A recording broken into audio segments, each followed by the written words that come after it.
Som. Quero saudar todos com a graça e a paz de Jesus. Amém?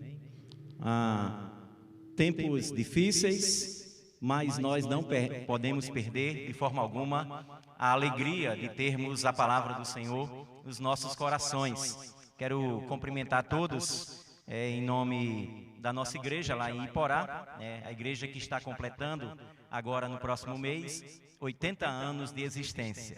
Nós tínhamos preparado uma grande festa, mas infelizmente por causa da pandemia a gente vai adiar um pouco, talvez setembro, outubro, até novembro desse ano. Não vamos fazer como as Olimpíadas não, que já deixou para o próximo ano.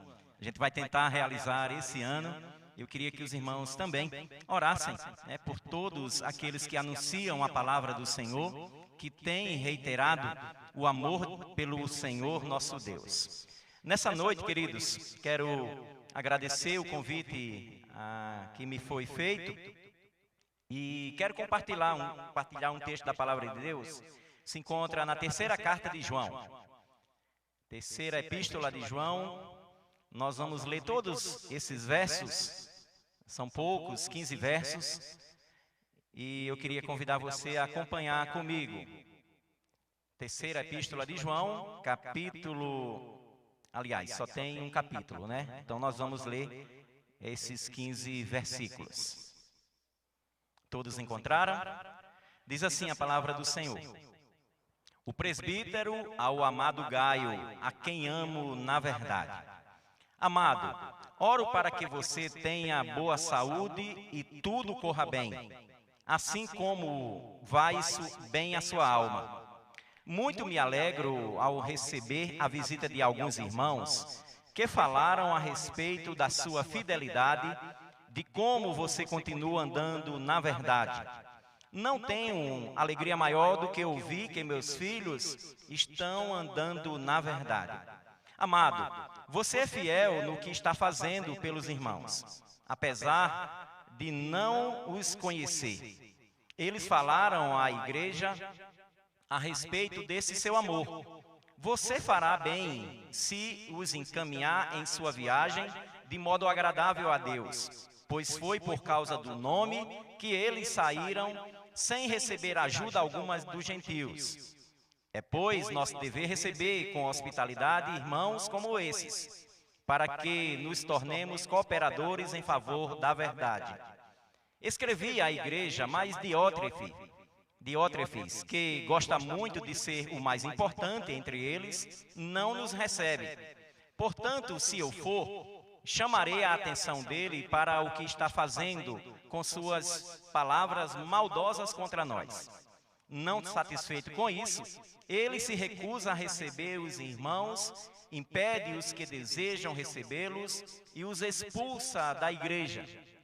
Amado, não imite o que é mal, mas sim o que é bom. Aquele que faz o bem é de Deus. Aquele que faz o mal não viu a Deus. Quanto a Demétrio, todos falam bem dele, e a própria verdade é testemunha a seu favor. Nós também testemunhamos, e você sabe bem que o nosso testemunho é verdadeiro. Tenho muito que escrever, mas não desejo fazê-lo com pena e tinta. Espero vê-lo em breve, e então conversaremos face a face. A paz seja com você. Os amigos daqui enviam saudações. Saúde os amigos daí, um por um. Esse texto é um dos mais significativos do Novo Testamento. Embora a gente olhando a grosso modo, é um bilhete, se trata de uma carta. Ela não tem uma conotação teológica, ela não tem um objetivo específico de fazer com que as pessoas realizem alguma ação, senão algo que é comum, amar. E quando nós olhamos, é isso que se espera de nós. A Bíblia diz para nós, na palavra do Senhor, que mesmo quando nós pensamos em realizar grandes feitos, fazer grandes obras, realizar grandes tarefas, muitas coisas se perdem ao longo do caminho. Principalmente porque nós pensamos que é no ato de realizar que se dá o Evangelho.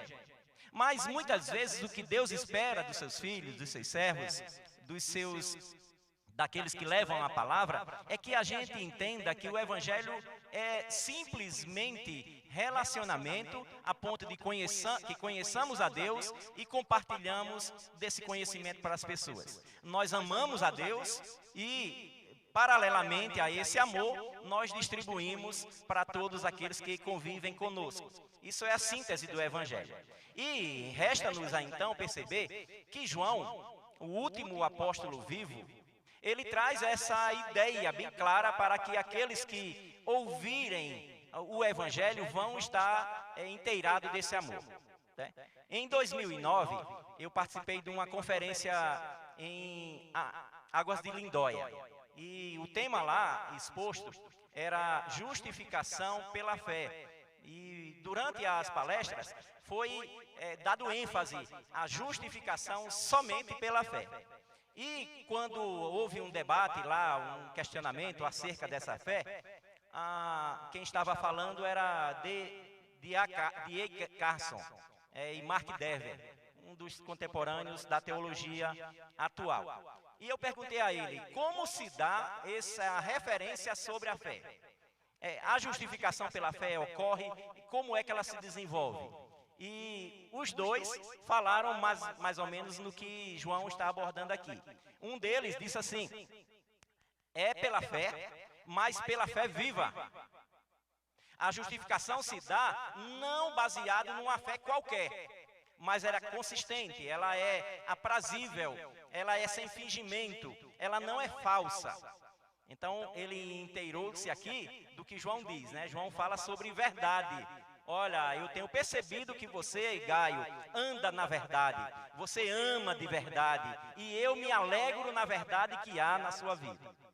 O outro, Mark Dever, foi questionado também acerca dessa justificação pela fé, e ele abordou outro fundamento bíblico, que é não apenas agir com fé, e uma fé viva e verdadeira, mas uma fé que se adeque ou ela se estabeleça por meio do amor.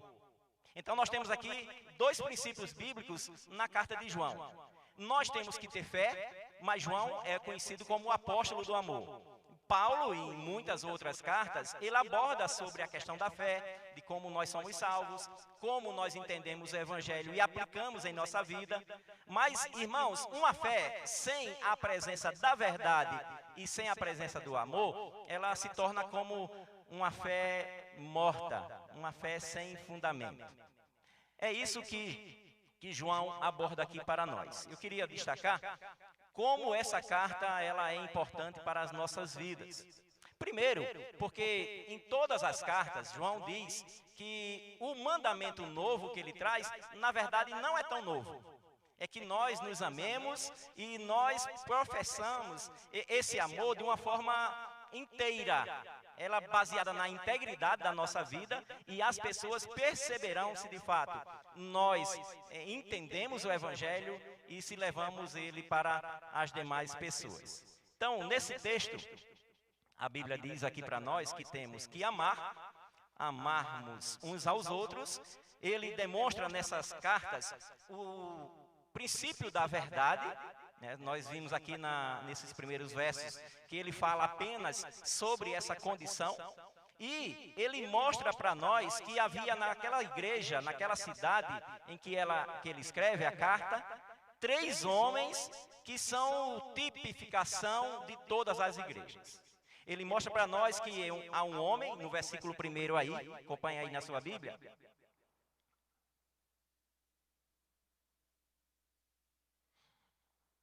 Esse homem se chama Gaio, diz assim, o presbítero ao amado Gaio, a quem amo na verdade, ou amo com verdade. Esse homem, ele era alguém, um líder da igreja, um representante ali que conhecia João, e João o conhecia, sabia de ouvir falar, mas as notícias que chegavam até o presbítero eram notícias boas.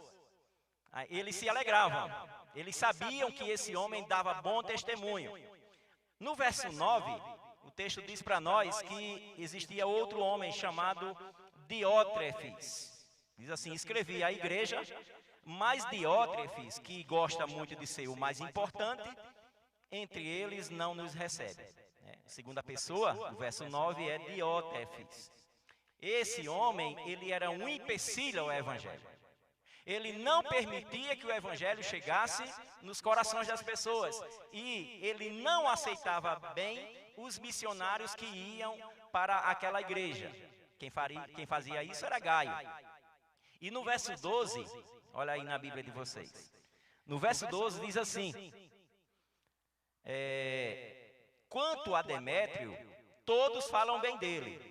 A própria verdade é testemunha a seu favor. Nós também testemunhamos, e você sabe que o nosso testemunho é verdadeiro. Então, feitas essas introduções, eu queria pensar com você como é que esses homens levam o evangelho para as pessoas e têm, assim, uma marca nas suas vidas. Como é que nós podemos transmitir um conteúdo saudável, ao mesmo tempo que o evangelho não seja apenas uma história sobre Deus, mas que o evangelho tenha raízes profundas em nossas vidas, para que as pessoas possam se sentir seguras ao ouvir sobre nós a respeito de Cristo. Então, esses homens estão aqui sendo referência de uma forma ou outra. Primeiro, Gaio, versículo de 1 a 8, fala sobre esse homem que tem a incumbência de recepcionar as pessoas que passam ali na igreja. É bem comum a gente perceber que Paulo que vai dizer que os presbíteros têm que ser hospitaleiros, receber bem, acolher bem, aqueles que vêm até ele, eles têm alegria, é um dom, é uma capacidade tão dada por Deus, que a pessoa recebe e se sente bem. Geralmente, quando a gente vai numa casa e a pessoa faz muito mais do que a gente até esperava, a gente fica satisfeito. A gente olha e diz assim: que recepção calorosa, que atenção boa, que coisa fantástica ocorreu quando eu cheguei na casa desse líder, desse irmão, dessa irmã. Então Gaio, aqui, ele era um homem gracioso e piedoso.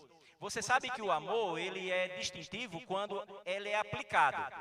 Amor não pode ser apenas romanceado, pensado de forma abstrata, mas o amor é prático, o amor acontece. Se ele não acontecer na vida de ninguém, apenas é um discurso, não se torna verdade e muito menos tem prática de amor. Versículo 1 diz: o presbítero ao amado Gaio, a quem na verdade eu amo. Olha que coisa interessante nós percebermos aqui. Gaio era profundamente amado. Se nós perguntássemos aos irmãos, você é profundamente amado? Você é bem acolhido quando chega num lugar? As pessoas gostam da sua companhia? Você é atrativo? As pessoas se empenham em receber com todo o zelo a sua vida? Se isso acontecer, vai mostrar que você tem bons relacionamentos e é bem-quisto. As pessoas desejarão estar na sua companhia. Eles farão o possível para entrar em contato com você e ouvir de você aquilo que diz respeito à sua vida. Esse é o testemunho que nós precisamos dar. Na verdade, quando ouvimos o Evangelho, a primeira coisa que nós assemelhamos é como é essa pessoa que nos pregou. Ele está falando de um Cristo e como isso se coaduna com a vida dele. É verdade o que ele diz? Ele é zeloso em praticar obras que glorifiquem a Deus? Ou apenas um figurante, assistente, ou apenas observador? Gaio era muito amado por João. Ele é uma referência naquela igreja. A segunda ação que nós percebemos aqui está no versículo 2. Diz assim: amado, oro para que você tenha boa saúde e tudo corra bem, assim como vai bem a sua alma. Gaio recebeu oração. A gente, quando pensa em ir para a igreja ou vai saindo de casa, sempre a gente escuta: ore por mim, você vai para o culto, você vai servir a Deus. Seja a pessoa que conhece o Evangelho ou não, ela está interessada muitas vezes em saber se nós oramos, mas ela crê que nós oramos. Quando nós olhamos a vida de Gaio, nós percebemos que ele era alguém necessitado de oração. Quando alguém serve a Deus, irmãos, tem que estar debaixo da proteção das nossas orações. Porque servir não é fácil. Amar a Deus, viver uma vida íntegra, buscar com que a plenitude do Evangelho encha e preencha o nosso coração. Tem pessoas que se levantam de todo tipo para minar as forças. Não apenas os inimigos mais cruéis que nós temos, a carne, o mundo e o diabo. Há outras evidências, há outras circunstâncias que minam as nossas forças e muitas vezes debilitados, tristes, nós começamos a perder a nossa energia, aquele vigor que nós tínhamos antes. Parece que o Evangelho para muitos faz mal. A pessoa galga posições, cresce, mas ao longo do tempo vai esvaziando. Parece que há um desânimo à medida da caminhada. Parece que há um entristecimento no coração daqueles que têm uma experiência com Deus, quando na verdade é para ser o oposto. As pessoas tinham que andar brilhando, refletindo. Hoje poucas coisas trazem alegria para o crente. Muitas vezes benesses, coisas que tragam para nós significado maior do que até o próprio Evangelho. Quando na verdade, irmãos, se nós perseverarmos na palavra, se andarmos no caminho do Senhor, formos e voltarmos e mantivermos a nós a firmeza, isso já é uma grande vitória. Amém? Gaio recebeu oração. Gaio era respeitado, versículo 3 e 4. Diz assim: muito me alegrei ao receber a visita de alguns irmãos que falaram a respeito da sua fidelidade, de como você continua andando na verdade. Não tenho alegria maior do que ouvir que meus filhos estão andando na verdade. Quando a gente é alicerçado no Evangelho e olha para a vida de Gaio, alguém que não esmoreceu, não adulterou o Evangelho, ele não mercadejou a palavra, ele não adocicou aquilo que já é mais puro do que o mel. Ele era íntegro nas suas palavras e no seu viver. Então alguém vai até João e conta a respeito desse homem. Olha, tem um moço lá na igreja, o nome dele é Gaio. E ele tem uma integridade fantástica. Ele acolhe aqueles missionários que passam por ali. E ele faz com que, quando os recebe, dá prosseguimento. Ele não encerra ali na sua casa a acolhida. Ele investe naquelas pessoas. Muitas vezes, irmãos, nós percebemos que essa característica de ser respeitado, das pessoas falarem bem, a gente é muito crítico, procura muita falha. A pessoa acerta 90, erra 10, os 10 é muito maior do que os 90. Parece-nos que é uma cobrança muito maior, tipo um perfeccionista, que exige-se demais. Mas o Evangelho, ele não é para pessoas perfeitas. Embora o apóstolo Paulo diga, eu julgo que não tenha alcançado, mas prossigo para o alvo, para o prêmio da soberana vocação em Cristo. Não julgo que tenham atingido, nós não atingimos ainda. Gaio era alguém respeitado e mostra-se assim, alguém que as pessoas falam bem. No mundo em que nós vivemos, parece que ninguém está satisfeito e ninguém faz as coisas corretas. E esse peso esmorece no caminho. Faz com que a pessoa se desanime. Mas Gaio era respeitado porque ele tratava aquilo que era para ser feito. Ele agia aquilo que se esperava dele. Ele recebeu o Evangelho, ele tinha um grande ímpeto em amar. As pessoas que chegavam até a sua casa, recepcionado por ele, ele demonstrava ali que tinha um zelo tremendo por aqueles que anunciam a palavra de Deus. Quantas vezes nos sentimos como fazendo as coisas de qualquer forma. A gente tem que surpreender. Eu me lembro no ano 2000, uma grande ênfase foi dada à qualidade total. Vocês se lembram? Foi um pum de ações em que o ISO 9002, 9003 e por aí vai os ISOs da vida. E todo mundo trabalhava e se empenhava e era produtivo e era alguém zeloso de fazer muitas coisas. A pessoa capaz era aquele que fazia 5, 6 coisas ao mesmo tempo. Assoviava e chupava a cana. Mas quando nós olhamos o Evangelho, muitas vezes não se precisa esse peso sobre nós. Faça aquilo que Deus colocou no seu coração, mas faça com bondade, com alegria. E muitas vezes Deus não coloca tanto peso sobre nós. Ele quer que você seja ávido em fazer algo que tenha a sua marca, a sua identidade. Se a gente for olhar para a vida de Gaio, talvez ele não fosse um bom administrador, mas ele era alguém amoroso em recepcionar pessoas que passavam por ali. Gaio era generoso. Versículos 5 a 7. Diz assim a palavra: Amado, você é fiel no que está fazendo pelos irmãos, apesar de não os conhecer. Eles falaram à igreja a respeito desse seu amor. Você fará bem se os encaminhar em sua viagem de modo agradável a Deus. Verso 7. Pois foi por causa do nome que eles saíram, sem receber ajuda alguma dos gentios.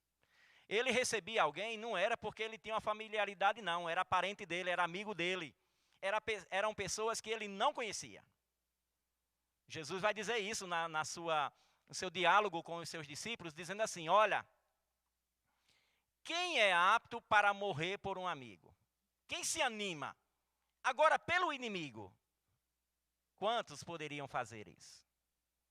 Nós muitas vezes só ajudamos aqueles que são comuns a nós. Na ideia de João, Gaio fazia aquilo pelos gentios, que ainda não tinham um grande conhecimento, mas eles queriam que o evangelho prosperasse. Eles levavam adiante e quando chegavam até ele, vocês sabem o que aconteceu quando Jonas foi chamado por Deus para pregar lá em Nínive, uma cidade terrível, um povo idólatra. E ele diz com todos os argumentos: não quero ir. Porque havia no coração uma indiferença contra aqueles que não fossem judeus, aqueles que não conheciam a Deus como seu Senhor. Mas aqui ele recebe os missionários, aqueles que levam a palavra, mas ele faz além daquilo que se espera dele. Então, generosidade, o mundo está precisando de pessoas assim. Paulo vai dizer que a piedade com contentamento é grande fonte de lucro. Quando nós somos generosos, fazemos mais do que se espera de nós. Nós demonstramos que Cristo derrama abundantemente seu amor em nossos corações. Gaio era um exemplo a ser seguido. Versículo 8 diz assim: é, pois, nosso dever receber com hospitalidade irmãos como esses, para que nos tornemos cooperadores em favor da verdade. Quando levamos o evangelho, nós deixamos uma marca no coração das pessoas. Saiba de que tudo aquilo que você faz em prol do reino de Deus não é em vão. A ajuda, a atenção, o carinho, o cuidado, isso não passa despercebido. Deus vai semeando, plantando a semente no coração e vai marcando a vida do outro. Quantas vezes nós deixamos de pregar o evangelho porque queremos fazer aquilo que somente compete a nós. Não, isso aí não é meu dom, então vamos terceirizar aqui, vamos abrir uma franquia. Fulano que faz isso, Beltrano que faz aquilo. O evangelho marca-nos pela nossa voluntariedade, quando somos generosos em querer aprender. Mas o texto vai dizer para nós também que não apenas existia pessoas que amavam a Deus. Versículo 9 a 11 fala de um homem chamado Diótrefes, ditatorial, autoritário, dominante. Verso 9 diz que ele era um cristão carnal. Tenho escrito à igreja, mas Diótrefes, que gosta de ter a primazia, entre eles não nos recebe. Queria ser importante. Você sabe que uma das falhas mais cruéis no tempo atual é quando alguém se insurge sobre outro. Olha de cima para baixo, menospreza, diminui, torna as pessoas quase sem valor e sem importância. Esse Diótrefes, ele agia assim. Ele fazia com que os outros pudessem deixar ele dominar. E conta-se os historiadores que ele criou um sistema em que foi dada origem ao domínio presbitério. Era alguém que era líder dos outros e ele podia fazer ali o que ele bem entendesse por causa do seu poder e da sua ganância. João diz que Diótrefes também agia como se fosse um instrumento do diabo. Pelo que se eu for, trarei à memória as obras que ele faz, proferindo contra nós palavras maliciosas. Versículo 10. E não contente com isso, nem não recebe os irmãos e impede os que querem de recebê-los e lança fora da igreja. Quando nós não temos amor pela igreja, significa que há alguma coisa errada em nós. Quem ama, cuida. Quem ama, investe. Quem ama, se dispõe. Quem ama, coloca o olhar fixo. Quem ama, planeja. Quem ama tem uma ideia de que aquilo é a nossa própria maneira de viver. Por isso, eu aconselho sempre lá na igreja, lá em Porá, os irmãos que são funcionários, acordar todo dia e orar pelo seu patrão. Zele pelo que você tem. Porque se ele for mal nos negócios, vai refletir na sua vida. Patrões, orem pelos seus funcionários para que eles sejam exemplares, pontuais, assíduos, determinados, envolvidos. Se não houver no reino de Deus esse atendimento específico, nós daremos um péssimo exemplo. Não faremos aquilo que é pertinente a nós. Você sabe muito bem que quando nós fomos chamados com santa vocação para anunciar o Evangelho e sermos transformados pelo caráter de Cristo, nós não nos tornamos mais únicos para as nossas ações. Tudo que a gente for fazer tem uma correspondência, tem um sentido, tem uma dinâmica, ela tem uma relação com os outros. Antes não, a gente dava conta apenas da nossa ação. Eu faço isso e dou a quem quiser, em quem quiser. Eu faço isso e eu não presto respeito nem reverência a ninguém. Eu ajo assim, eu faço quando eu quiser. Mas quando nós entregamos nossa vida ao Senhor, há uma relação com tudo aquilo que nos envolve. A nossa casa precisa ser diferente, as nossas ações precisam ter uma correspondência com aquilo que eu sou agora. Esse homem, Diótrefes, dentro da igreja, paralelamente ao trabalho de Gaio, João diz que ele está atrapalhando o progresso do Evangelho. Quando nós lemos as cartas de Paulo, também ele sofreu isso. Isso é próprio do Evangelho de Jesus. Toda vez que alguém se levanta para fazer alguma coisa, sempre tem alguém que levanta-se para abater e abalar. É por isso que há o chamado perseverante. Aquele que não esmorece, não desanima, não retrocede, não olha para trás, como se estivesse lamentando pelos ataques e pelos que surgem contra. Mas a Bíblia fala também de uma terceira pessoa. Verso 12 a 14. Diz assim: quanto a Demétrios, todos falam bem dele, e a própria verdade testemunha a seu favor. Nós também testemunhamos, e você sabe que o nosso testemunho é verdadeiro. Tenho muito. Até aqui, até o 13. Até o 12. Demétrios era aquele que levava as correspondências de João. João usou ele como intermediário.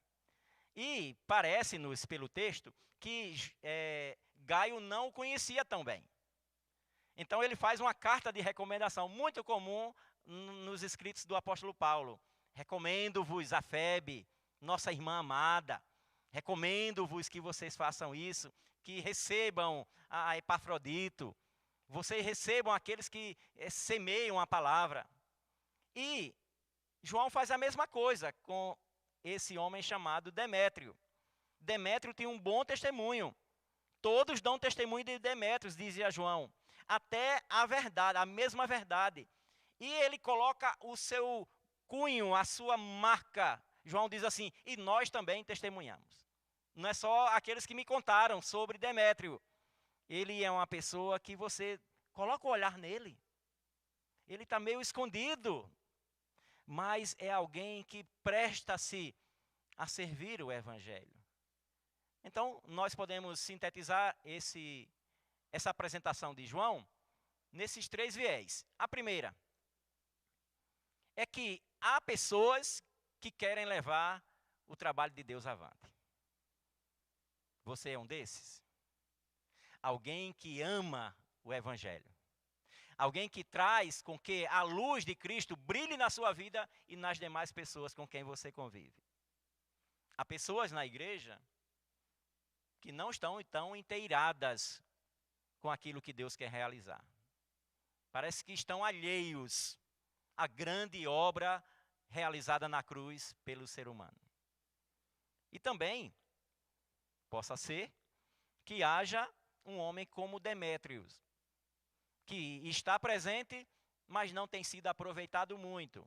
Ele quase que diz assim, estou aqui, conte comigo. Eu posso fazer alguma coisa, me inclua. Eu quero somar, eu quero lançar a mão no arado. Como anda a nossa vida em relação a essas 3 pessoas?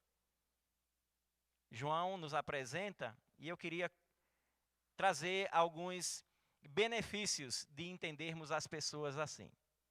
O primeiro benefício é que quando nós olhamos ao nosso redor, damos atenção àqueles que estão perto de nós. Já que a gente não tem condições de dar atenção aos que estão longe, perceba quem está perto de você. Veja o que ele tem realizado, se houve de fato uma transformação de vida, se o Evangelho fez diferença na vida dele. Se não, auxilie-o, ajude-o a despertar grandes coisas Deus quer fazer por meio de nós e através de nós e especialmente em nós. Segundo lugar, além de perceber as pessoas ao lado, perceba também como Deus quer usar você para ser uma referência na vida dos outros. Uma coisa que eu estava lendo a Bíblia recentemente, num estudo que eu estava preparando, e eu descobri uma coisa que se esperam dos ministros de Deus. E depois de muitos anos, eu descobri. Sabe o que é? Que a gente seja encontrado fiel. É muita coisa? É a marca, né? Ou seja, você foi fiel. Vem, servo bom e fiel. Não é assim que Jesus vai dizer lá no céu? Entra no gozo do teu Senhor. E mais, aqueles que não fizeram e não foram achados fiéis, vai para lá, servo mau e fiel, fostes infiel no pouco, vamos tirar até o que você tem. Talvez, irmãos, essa ideia de que nós podemos ser exemplos dos fiéis no trato, na pureza, no procedimento, no amor e na fé, não seja uma atração para você. Se você for exemplo, vão cobrar mais. A quem é muito dado, muito é cobrado. E é peso ser, porque deixa de ser escondido para estar à frente das coisas. O reino de Deus, ele dispõe pessoas assim, dispostas, disponíveis e envolvidas. Você pode olhar que todo o evangelho, toda a palavra de Deus, uma das marcas indistintas dela é dispõe-te e resplandece, Isaías 60. Levanta-te dentre os mortos e Cristo te iluminará. Dispõe-te, vai à cidade tal. Quando Paulo está abatido na viagem, ele diz, ô Paulo, coragem, não desanime. ainda hás de levar minha palavra por muitos lugares. Terceiro e último ato de conclusão que eu chego é que o evangelho chegado na vida de uma pessoa, trazendo amor, verdade e integridade, nós podemos dizer que temos de fato recebido fé. Uma fé que não se percebe, são bravatas, são palavras de ordem, isso não é fé. Quando a pessoa quer, muitas vezes até aumenta a voz, o volume, para que a fé que ele tem é uma fé firme. Mas muitas vezes na prática, no nosso coração, não temos uma fé como essa. O que eu penso que deva acontecer na vida de cada um de nós é que o evangelho de Jesus seja esse pautado no amor. Somente assim as pessoas crerão. Jesus, na sua oração sacerdotal, ele diz assim: eles só crerão que tu me enviaste quando eles forem um com o outro, assim como eu sou um contigo. Quando ele manda as pessoas a amarem, ele não está falando apenas de um ato isolado. Amar a quem é bom. Ele está dizendo que o amor é a essência da nossa nova vida. Deus é amor, Deus relaciona-se por meio do amor. E por último, não há como nós fugirmos dessa ação. Jesus nos chamou e nos trouxe uma nova vida. Não foi para nós mesmos. Chega Paulo dizendo: não sou eu mais quem vive, mas Cristo vive em mim. E esse evangelho que chega ao nosso coração, chega no meu e chega no seu, ele é a certeza de que Cristo é vivo, ele age. Não é um Deus do passado, mas é um Deus presente. Não é um Deus que apenas visualiza como aquele relojoeiro que dá corda no relógio e deixa à mercê, mas é um Deus que participa do nosso dia a dia. Um Deus que está presente naquilo que nos corresponde, nos diz respeito. Se eu e você levarmos o que João tratou aqui nessa sua terceira carta, nós vamos entender que a marca que nós queremos deixar nesse mundo não vai ser baseada apenas numa fé sem sentido, mas uma fé viva, verdadeira, uma fé que age por meio do amor e torna as pessoas assim desejosas de conhecer a Cristo.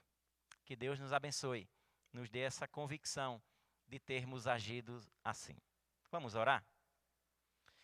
Nosso Deus e Pai, Deus de toda graça, nós bendizemos o Teu nome, Te louvamos, porque é a nós, Deus, a Tua palavra é chegada com pleno amor. É a nós que o Senhor trata como filhos amados. É o Senhor que revela para nós que somos filhos de Deus. Podemos chamá-lo de Abba Pai. Podemos crer que o Senhor é o Deus que atua por meio do amor.